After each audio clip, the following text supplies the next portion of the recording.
¿Tú crees que en este tiempo existe la venta de indulgencia dentro del evangelio, como en los tiempos de Martín Lutero? Yo quiero como sentirme bien viendo a mi pastora llegar en una buena jipeta con los perfumes más caros, aunque yo todavía esté en un estrato social más bajo. Dios está interesado en que todos sus hijos sean prósperos. El Señor quiere que todos estemos bien. Pero no todos están bien. Son doble moral. Hay mucha gente de dinero que sí ama a Cristo, que sí le sirve de verdad. Pero hay gente que no ve eso como prosperidad, más bien lo ve como una maldición. Japá, y quizás mañana tú me puedas ver en un bote, en un yate. Es totalmente natural. ¿Es correcto que un pastor tenga y exhiba grandes lujos mientras la mayor parte de su congregación vive en grandes necesidades? No. ¿Y cómo lo haríamos? Entonces sacaríamos a los pastores ricos del ministerio. No. Si Jesús fuera pastor en una iglesia de la República Dominicana, ay, papá Dios, ¿tú piensas que viviría como viven muchos pastores hoy famosos de la época? Fuimos llamados a ser cabeza y no cola. Fuiste llamado a estar en las alturas y nunca debajo. Mientras está predicando la gente, el altar está lleno de dinero, que hay gente que va a sellar esa palabra. ¿Usted está de acuerdo con eso? Yo lo he hecho como en 2 ocasiones. Yo no puedo criticar al no cristiano porque le paga a un vidente, a un agorero, a un brujo, a un chamán que me va a desatar los códigos del cielo. Tengo que darle una ofrenda. ¿Tú piensas que las iglesias deberían ser fiscalizadas por el Estado? Japay, pero ¿y esa pregunta, Dios mío, Padre Celestial? ¿Con qué descaro? Y lo voy a decir claramente así. Si quieren no me vuelvan a invitar más nunca a esta cabina. ¿Con qué descaro tú te vas a atrever, charlatán sinvergüenza? Bienvenidos a una nueva entrega. Yo soy Andrés Japay y este es su podcast de finanzas, vida y liderazgo. Está con nosotros hoy la pastora Anadelis Rodríguez, con quien estaremos conversando en este día. Pastora, bienvenida. Andrés Japay, gracias por la distinción de la invitación. Dios está interesado en que todos sus hijos sean prósperos. Yo creo que lo primero que tenemos que definir es prosperidad. Prósperos económicamente. El Señor quiere que todos estemos bien. Pero no todos están bien. Mira, Japay, es que no todos provenimos del mismo lugar. No todos estamos en las mismas circunstancias. Y si yo le dijese a un hermano en Cristo que está en la India, en extrema pobreza, que él le falta fe porque no tiene dinero, yo le estaría faltando al mensaje de Jesucristo. Y una cosa es la bonanza económica. Otra cosa es que aunque me falte, yo tengo la riqueza y la prosperidad más grande que tener a Cristo en mi corazón. Esto que usted acaba de decir es sumamente importante y lo entiendo. No podemos hacer una relación entre un lugar y otro. Pero encima de eso, todos los cristianos estamos llamados a ser prósperos en sentido económico. No. Explique eso entonces. Japay, mira, si todos somos ricos, si todos estamos en grandes torres, si todos andamos en yate y en vehículos de lujo, ¿quién le va a predicar a los más desposeídos? Y usted dirá, no, pero esa gente también salen y le predican, bueno, 1 o 2 veces al año para cumplir con responsabilidad como moral, se hace, pero no es lo mismo tú estar ahí debajo con los pobres. Si todos somos grandes comerciantes, ¿quién le va a predicar a los vendedores del mercado? O sea, ¿quién va? Cuando yo hablo de predicar, no me refiero solo a tener un micrófono en la mano.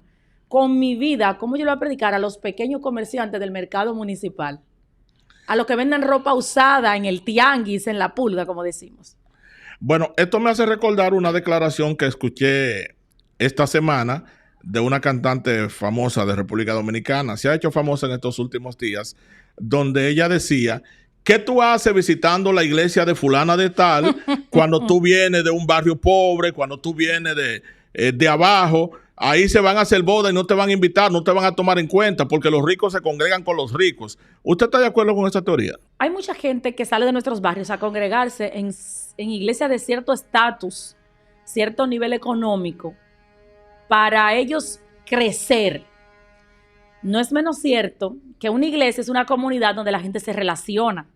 Entonces, si yo me empiezo a relacionar con gente que tiene grandes empresas, grandes negocios, yo puedo subir de estatus porque me pueden emplear en esos lugares. Y quizás si yo no voy a estar desempleada, yo puedo ser hasta la empleada doméstica de uno de esos hermanos. Pero entonces mis hijos también, ellos me lo pueden emplear, me le pueden ayudar con sus estudios.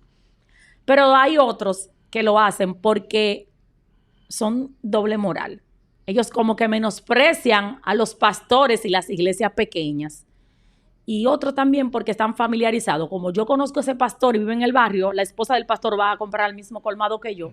Yo quiero como sentirme bien viendo a mi pastora llegar en una buena jipeta con los perfumes más caros, aunque yo todavía esté en un estrato social más bajo. Pues entonces eso significa que se estaría haciendo acepción de personas. Aquí estás sanando mi corazón. Bonita canción. Sí, bonita canción. ¿Cómo nosotros podemos distinguir la prosperidad bíblica del llamado evangelio de la prosperidad? La prosperidad bíblica es muy clara. ¿Quién fue que dijo, amado, yo deseo que tú seas prosperado en todas las... El apóstol Juan, en la tercera carta. En la tercera carta, ¿verdad? Sí, sí. Juan 3:2. Entonces, que tú seas prosperado en todas las cosas, quiere decir, no que tú tengas solo dinero. Yo no estoy de acuerdo en que se diga que todos los ricos no se van a salvar. Yo no estoy de acuerdo con eso. Hay mucha gente de dinero que sí ama a Cristo, que sí le sirve de verdad, que sí le busca en oración, que sí ayuda al pobre, que sí ayuda al menesteroso. Pero hay otras personas que su Dios es la riqueza. Entonces, hay que tener mucho cuidado con ese denominado evangelio de la prosperidad, porque todo se basa en el dinero. Y a mí me ha pasado que he visitado, como por 2 ocasiones, iglesia, donde todo el mensaje se habla de dinero y es como la línea es como esa teología por ahí que se va. Todo es el bienestar, la prosperidad, el avance, el crecimiento. Entonces, debemos tener cuenta porque ese evangelio habla solo de acumular dinero, pero no se habla de menguar para que Cristo crezca en nosotros. Hay algo que yo puedo notar del llamado evangelio de la prosperidad, es que en esa dimensión, el único que se ve próspero por lo regular es el líder principal que promueve eso. Es decir, que en la mayoría no se nota esa prosperidad que constantemente se cacarea en esos asuntos. ¿Qué me puede decir acerca de eso? Eso es un peligro, porque debemos tener cuenta de si entonces una secta en la que se le rinde culto a la egolatría personal del líder principal y si todos están trabajando para llenarle los bolsillos a esa persona, no importa quién sea. Hay que tener mucho cuidado, Japay. Y honestamente me ha tocado tratar con personas que han salido de congregaciones donde se les manipula con el tema financiero, a que tú vendas tus propiedades. Me ha tocado de cerca, donde tú tienes que vender tus propiedades y no necesariamente para construir una iglesia. Tú tienes que colaborar sí o sí, porque nuestro líder, nuestra madre, nuestro padre quiere tal jipeta y nosotros sus hijos tenemos que darlo porque le agradecemos tanto a él. Entonces eso hay que tener mucha, pero mucha cuenta con ese tema. ¿Usted entiende que hay miembros de congregaciones que están siendo manipulados con ese asunto? Sí, por supuesto. Sí. Claro. Ahora que usted mencionó madre y padre espiritual, se usa mucho esto dentro del contexto evangélico de que miembros de la congregación a sus pastores le digan papá. Uh-huh. Y no solamente que le digan papá o le digan mamá si se trata de una mujer, sino que le rinden tanto honor que llegan a rayar incluso en el irrespeto a sus propios padres para obedecer a sus pastores. Uh-huh. ¿Usted está de acuerdo con que los miembros de su congregación, en lugar de decirle pastora o llamarla por su nombre, le digan mamá? Mira, yo tengo varios, a pesar de que soy no tan joven, pero tengo varios que me dicen madre, pero es por el tiempo que tienen conmigo. Hay gente que llega donde ti, y tú como pastor lo sabes, hay gente que llega donde ti destruido, desbaratado, y te dicen, yo le respeto a usted como una madre, pero eso es algo que le ha salido. Ahora, hay lugares donde se exige. Exacto. Donde se le exige. Ahora bien, yo escuché a un pastor muy prominente de este país, que por cierto, el día de hoy está en inauguración de su congregación, uh-huh. Y él decía que en su iglesia esto se usa para cuidar especialmente el tema de las mujeres. Porque hay muchas mujeres que con el término de pastor o decirle el nombre o le dicen mi amor al pastor, pero cuando ya tiene la palabra y el título de papá, hay un respeto mayor. Ahora bien. Es como para limitar la confianza. Para limitar la confianza. Ahora bien, nunca y jamás estaré de acuerdo, y también he visto esto, donde se tiene un nivel de adoración y una honra, entre comillas, tan grande hacia un pastor o una pastora, a tal modo que yo inhabilite el respeto o desestime el respeto que yo le pueda tener a mis padres biológicos. O sea, eso va incluso totalmente en contra de lo que dice la Biblia. Porque la Biblia dice, honra a tu padre y a tu madre, pero está hablando de quien te engendró, quien te concibió o, en su defecto, quien te crió desde tu niñez. En ese mismo orden, ¿es lo mismo paternidad que paternalismo. Japay, mira, la paternidad tiene que ver mucho con cuidado, con cobertura, con protección y también con corrección. En la otra parte, entonces, el otro extremo, es en el que yo creo adeptos por debajo de mí, los hago dependientes míos, a tal modo que no pueden escuchar a ningún otro predicador porque la única palabra valedera es la mía. No pueden permitir que ningún otro ministro le toque, le dé una palabra de parte de Dios, porque yo tengo quien me la dé y el único que lo recibo es ese.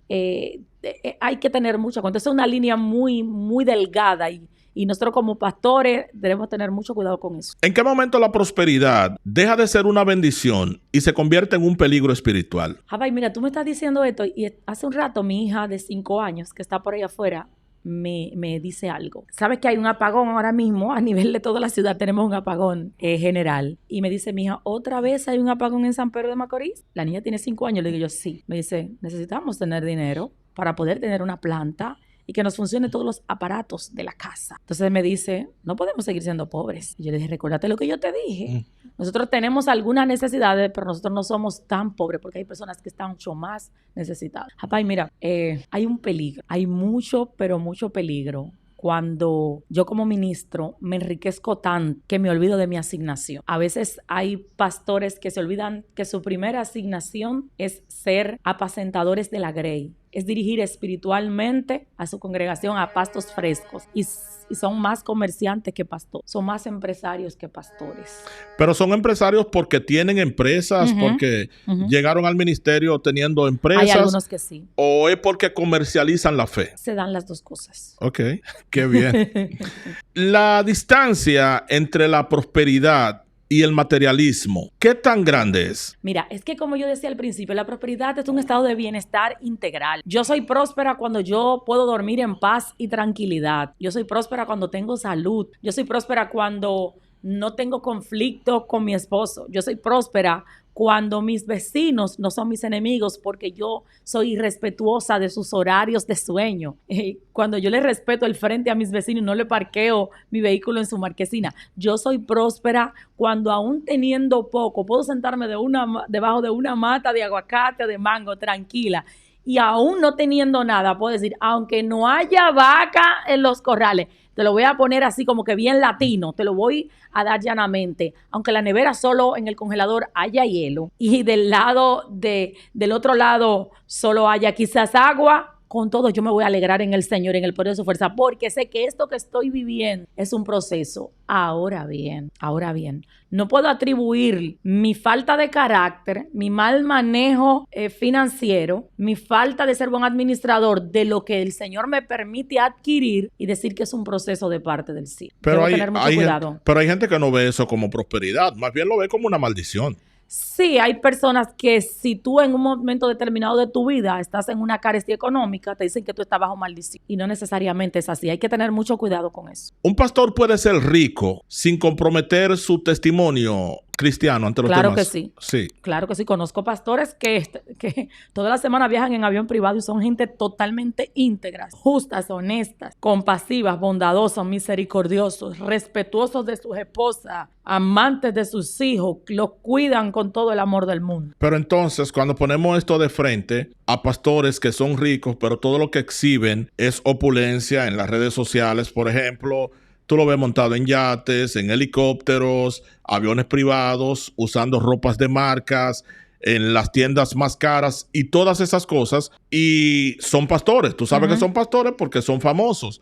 Pero tú ves todo eso, pero en lo que tiene que ver con el evangelio, con apacentar la grey, como tú dijiste hace un momento, tú no ves eso regularmente en ellos. Mira, tenemos un problema. Y es que en Latinoamérica se ha dado un fenómeno. Y es que muchas figuras públicas dan un salto al pastorado y muchas veces no tienen formación ministerial. Explica eso. Cuando tú pasas por un seminario honesto, serio, de formación ministerial para tú ejercer el ministerio al pastorado, a ti se te da materias tal como ética ministerial. Y en ética ministerial a ti se te dice claramente y se te enseña por la palabra acerca de cuidar a los más débiles, cuidar el corazón de la gente.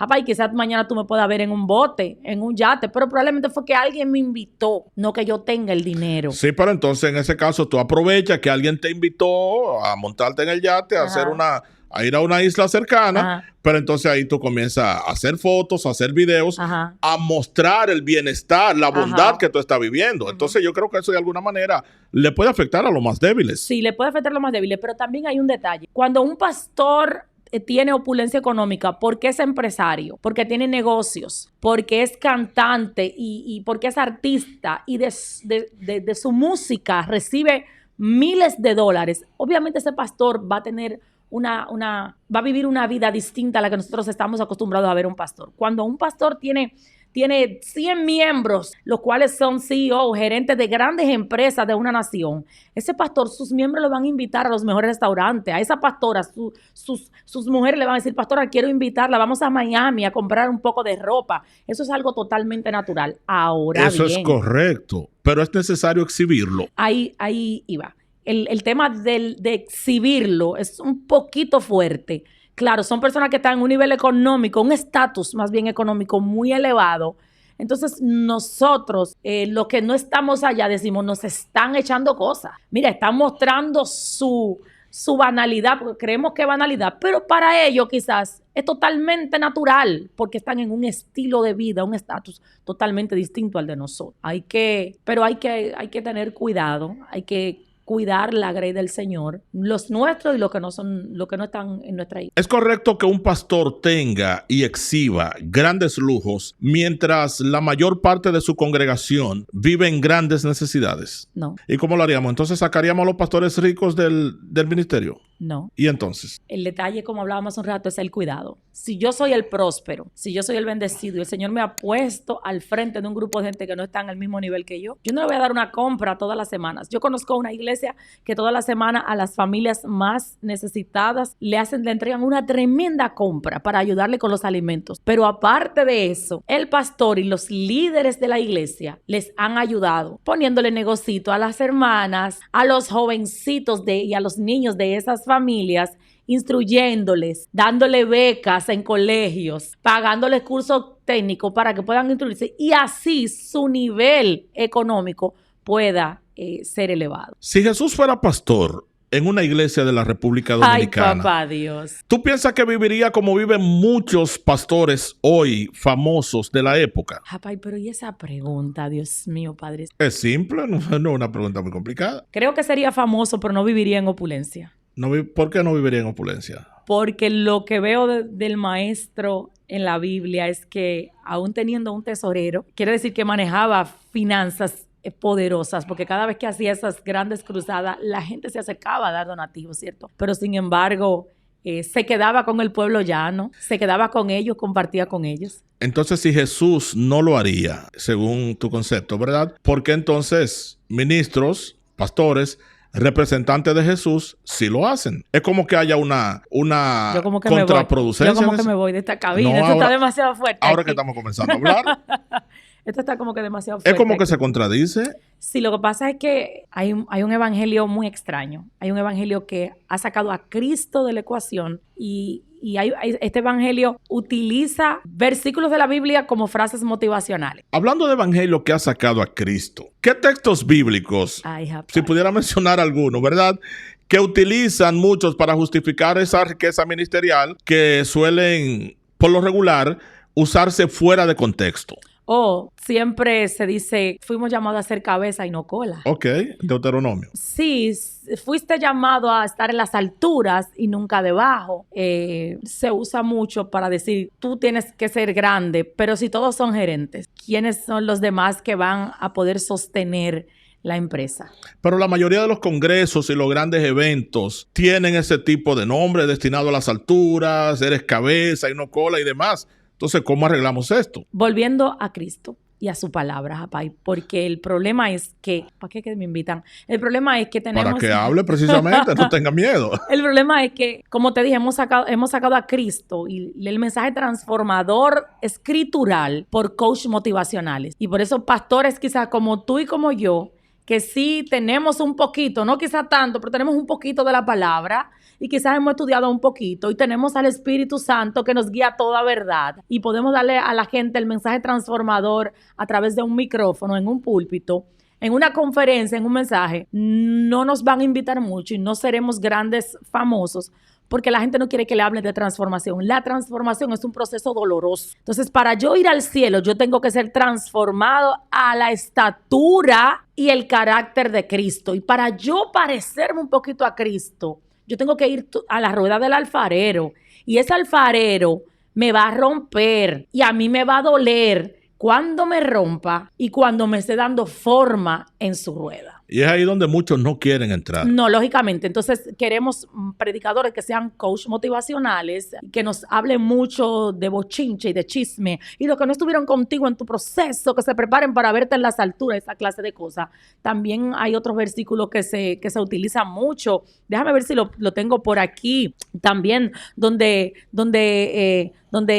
se dice que la bendición del Señor, Proverbios 10:22, es la que trae riqueza. Tú sabes, es la que trae riqueza y que no viene acompañada de tristeza. Entonces, se le está vendiendo a la gente un evangelio solo de alegría. Bueno.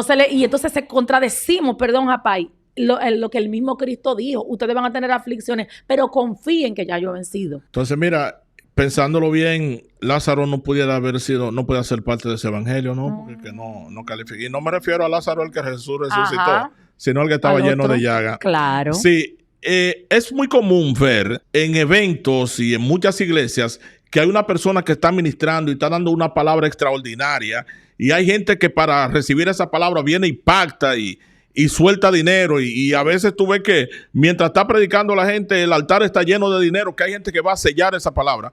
¿Usted está de acuerdo con eso? Mira, yo lo he hecho como en 2 ocasiones. ¿Tú has hecho eso? Pero déjame explicarte el contexto. Ok.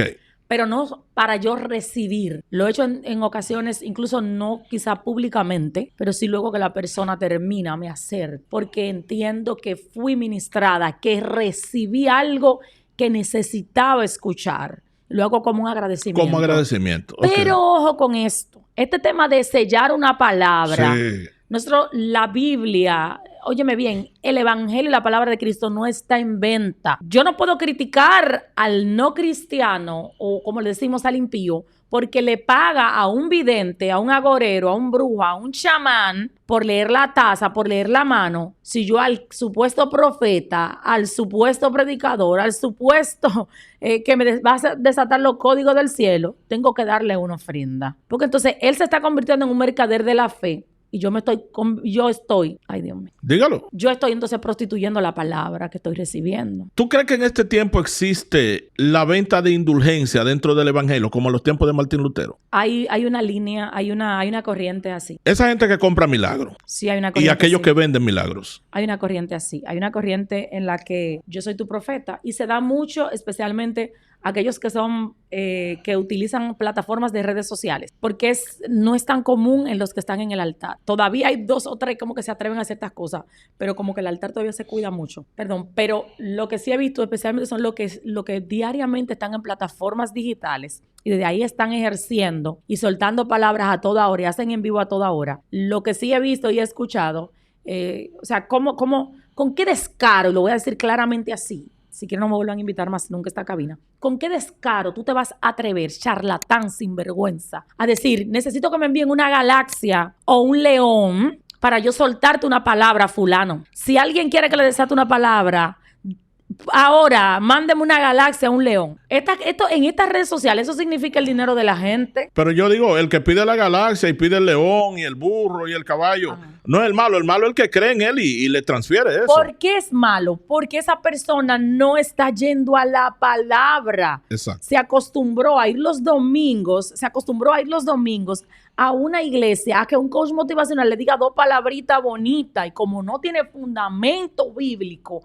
viene cualquier mercader del evangelio, cualquier gallo loco del evangelio, dice 2 cosas y suelta dinero porque se convirtió en dependiente de que le den una palabra, cuando tiene la Biblia, que es la palabra profética más segura a la cual debe aferrarse. Lo que pasa es que a la gente le gusta que le digan.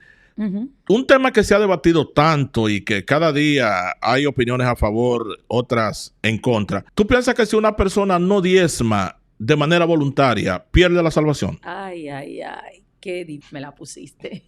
Mira, el diezmo es un asunto de, como tú dices, voluntario y de obediencia. El desobediente no entra al reino de los cielos. Entonces, yo lo que digo es, si cuando tú aceptaste a Cristo, estás en esa iglesia, antes de tú ir a las aguas del bautismo, se te dice, miren, en esta iglesia nosotros recibimos el 10. Para ser miembro activo tienes que ser participante activo con tus diezmos y ofrendas, de acuerdo a las reglas de esta institución. Por ejemplo, hay instituciones que si tú duras 3 meses sin diezmar, ya tú eres un miembro pasivo, porque tú no estás cumpliendo con tu deber. Entonces, quizá el no pagar tus diezmos a la institución no te va a mandar al infierno, pero entonces sí te está haciendo un desobediente. Si tú entiendes que tú das el diezmo cuando tú quieras, cuando tú entiendas, vete a una iglesia donde no se pide el diezmo, porque hay muchas que no lo piden. ¿Cómo afecta espiritualmente a un miembro que constantemente escucha en la congregación que su falta de prosperidad es por falta de fe? Tú no prosperas porque tú no tienes fe. Tú te enfermas porque tú no tienes fe. Mira, Andrés Japay, el hedonismo, el humanismo, son corrientes que se nos han infiltrado en nuestro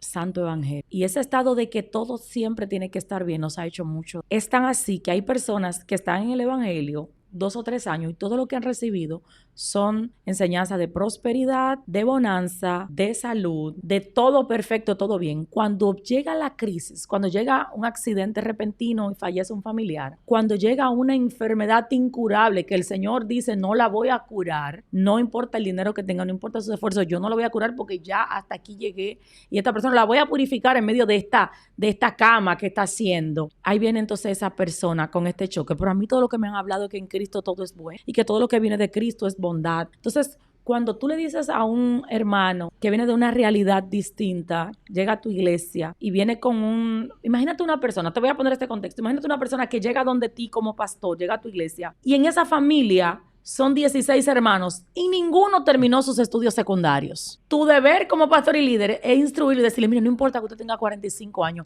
vamos a ayudarle a que usted avance y que usted pueda romper esa conducta generacional que le ha estado haciendo daño a los suyos. Pero yo decirle que está bajo maldición, yo decirle que tú no tienes fe, yo le estoy haciendo daño porque yo no le estoy vendiendo a Jesucristo, yo le estoy vendiendo un estado de bienestar y de bonanza económica. Porque vemos que muchas personas, sin temor de Dios, prosperan, tienen empresas, tienen buenos vehículos, tienen mansiones y un sinnúmero de cosas. Sin embargo, vemos muchos hijos de Dios que viven de miseria en miseria, pero al principio hablábamos de que todos estamos llamados a ser prósperos. ¿Cómo digerimos esto? Mira, la Biblia me parece que es en Proverbios y en Salmos, habla mucho de las ganancias deshonestas. Hay gente que es muy trabajadora en nuestros pueblos, en nuestras ciudades. Conocemos de gente que desde jóvenes trabajan, se han fajado, han luchado, han salido hacia adelante.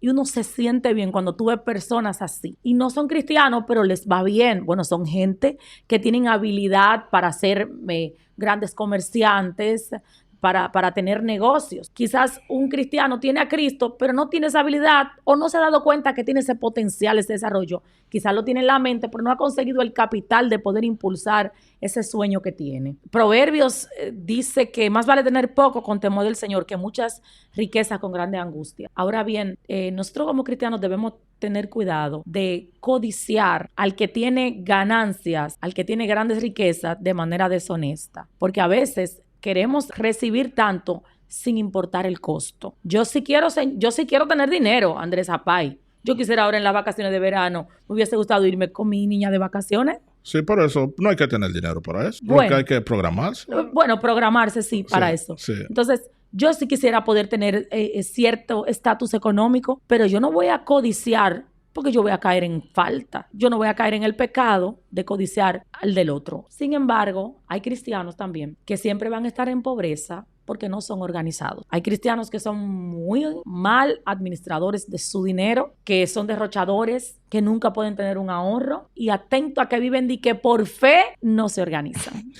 Finalmente, ¿tú piensas que las iglesias deberían ser fiscalizadas por el Estado? Eso depende. ¿De qué? Eso depende de cuál sería la intención del Estado. Ok. Me gustaría que sí haya controles, pero me gustaría saber, obviamente, cuál sería la intención del Estado detrás de eso. Gracias por estar con nosotros. Siempre a la orden, un placer. Dios les bendiga. A ustedes también, muchísimas gracias por el favor de su sintonía. Yo soy Andrés Japay y nos vemos en un próximo episodio. Bye.